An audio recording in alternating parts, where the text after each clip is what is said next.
Hello flyers at sa mga soon to be flyers yan. Another patience na naman tayo. Ang unit is Mavic 2 Pro.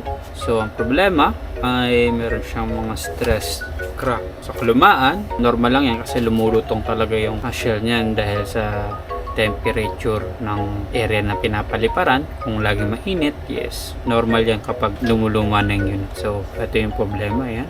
May crack na yan. So siya yung nag-handle kung mapapansin niyo. Umaangat siya. Ayan.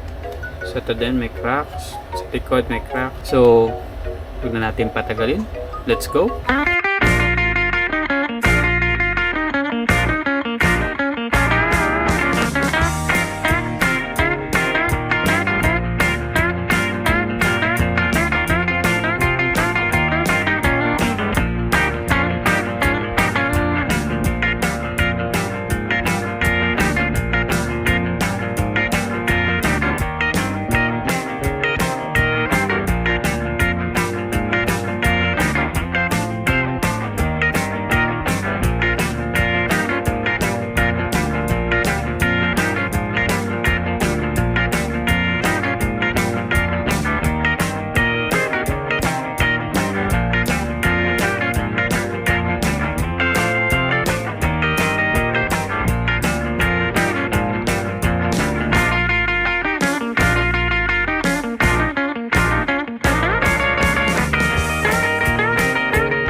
So on the update na lang at kami lumalabas. Wala na yung calibration.